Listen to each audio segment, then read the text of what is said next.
a liturgia da palavra sempre traz uma riqueza para nós tão necessária para o dia em que possamos então ler os textos bíblicos. Hoje temos a alegria de celebrarmos Santa Dulce dos Pobres, o anjo bom da Bahia, ao mesmo tempo em que temos textos tão ricos e tão maravilhosos. E aqui, queridos, vamos a alguns detalhes. A primeira leitura, nós temos acesso ao fato de Moisés não entrar na terra prometida. E talvez as reflexões que vão sair desta primeira leitura possam vir de encontro com o que o seu coração tem sofrido nos últimos dias, pois ao menos é o que Deus me responde. Por que Moisés não entra na terra prometida? Se nós formos investigar o Antigo Testamento, nós vamos perceber que Moisés ele foi colocado por Deus à frente do povo. Ele precisava exercer a liderança e ser literalmente um pontífice, ou seja, ele precisava fazer uma ponte entre Deus e o povo, entre o povo e também Deus. Qual o dever de uma ponte? Uma ponte, ela liga o ponto A ao ponto B. Até aqui nenhuma novidade.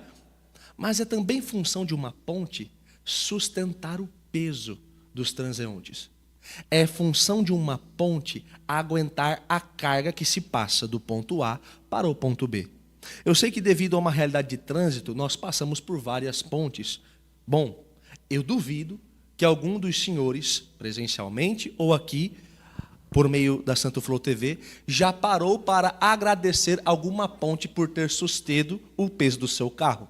Puxa vida, ponte estaiada, muito obrigado por me ligar do ponto A ao ponto B. Puxa vida, ponte metálica de Osasco, muito obrigado, porque se não fosse você, eu teria um grande problema. Pode parecer bobagem, mas da mesma forma que não se agradece uma ponte de metal, muitas vezes não nos agradecem por segurarmos um peso que muitas vezes não é nem nosso. E aqui, voltando a falar de Moisés. Moisés ele é o pontífice, ele deve suster o peso do povo, um povo de cabeça dura, um povo difícil, ao mesmo tempo em que deve trazer ao povo a mensagem de Deus.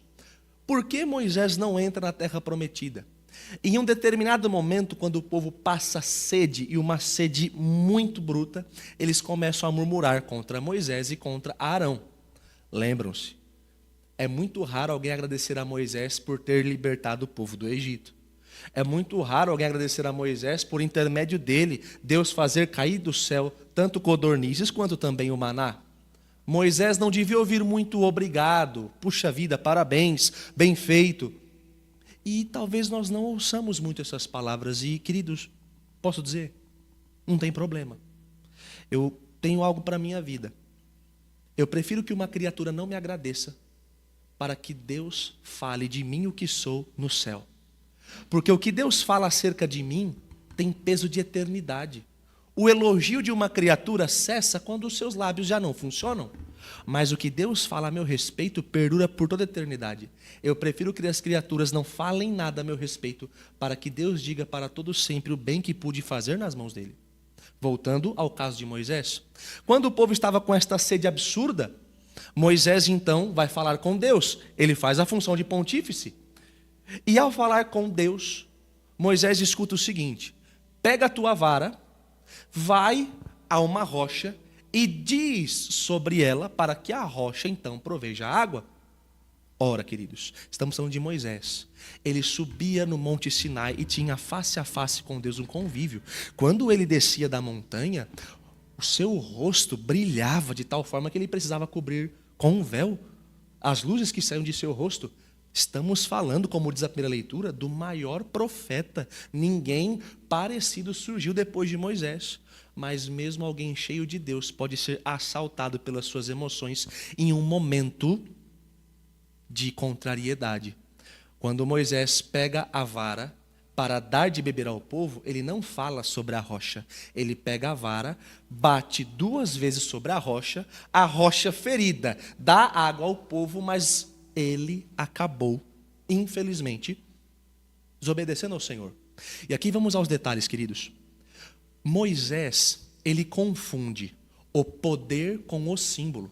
Aquela vara que ele usa para ferir a pedra foi a mesma vara que, quando ele ergue, divide-se então o Mar Vermelho.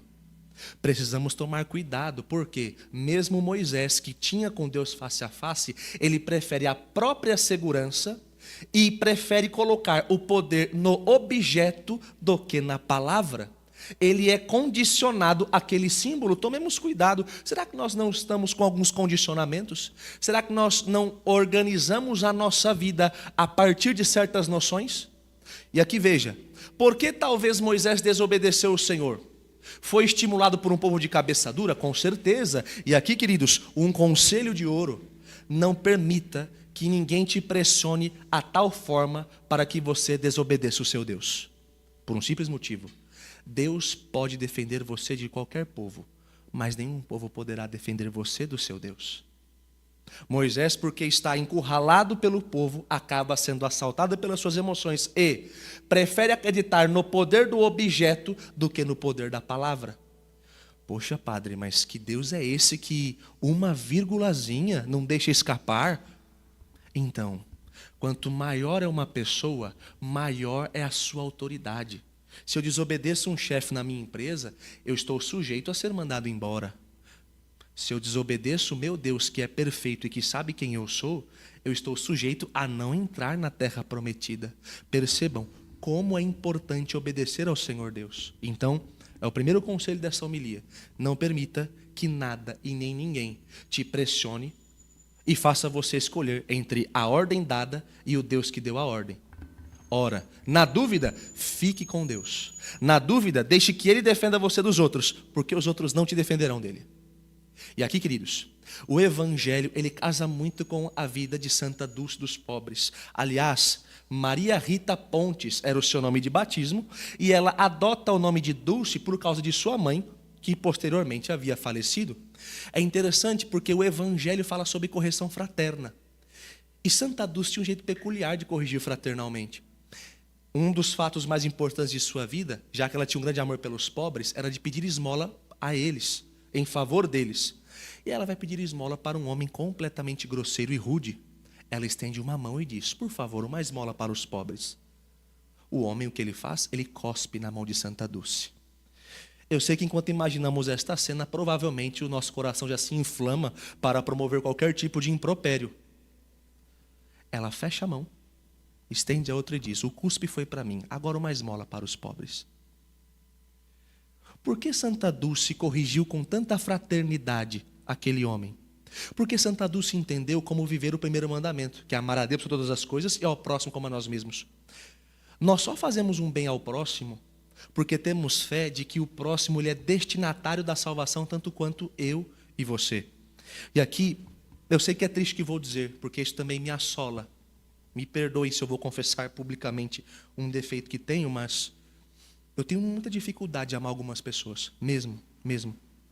Talvez nem tanto pelos defeitos delas, talvez sejam pelos meus defeitos. Só que uma coisa que o Espírito Santo me contou tem me ajudado muito. Quando eu me deparo com alguém que eu tenho dificuldade de amar, eu imagino na testa daquela pessoa 3 gotas de sangue. 3. E eu imagino que aquelas 3 gotas de sangue foram vertidas da cruz e caíram na testa dela.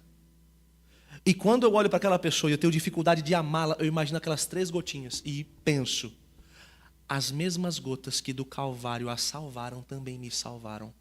Vou amar esta pessoa porque Cristo a ama. E o Cristo fez tudo bem feito.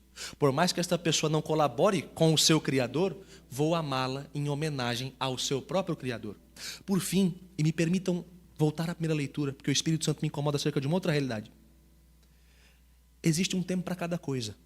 E existem ciclos que começam e terminam. E por que estou dizendo isso, queridos? Moisés não houve alguém mais próximo dele, no que se refere ao poder, e como ele foi um instrumento nas mãos do Senhor. Mas o Senhor o exerceu e o pediu para libertar o povo do Egito. Coube a Josué colocá-lo na terra prometida. De tal forma que existem pessoas que Deus levanta, e existem projetos que Deus levanta, para um tempo propício. E quando acaba o propósito porque ele se cumpre, chegado um outro momento. Então não precisamos temer de chegar o nosso tempo e o nosso momento. Só precisamos ter a única preocupação: sermos fiéis ao propósito que Deus nos chama. Eu não sou o último padre ordenado na Igreja Católica, e também não sou o primeiro. E se Deus me der a graça de viver bastante tempo, quando eu falecer, outros virão depois de mim, porque eu vim depois de tantos outros. Então veja, queridos irmãos e irmãs, e aqui termino. A pergunta que fica é: você sabe qual o propósito que Deus te chama? Você está pronto para cumprir o que o Senhor te pediu e depois passar o bastão?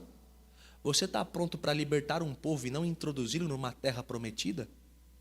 Porque quem ama Deus não está preocupado com até onde vai, mas como se faz o que deve ser feito. Que o Senhor possa nos iluminar por meio desta palavra e que Santa Dulce dos Pobres, o anjo bom da Bahia, aquela que conseguiu transformar um galinheiro num dos maiores hospitais da Bahia, que ela nos ensine que o pouco com Deus é muito e que possamos colocar isso em prática ainda hoje. Em nome do Pai, e do Filho e do Espírito Santo.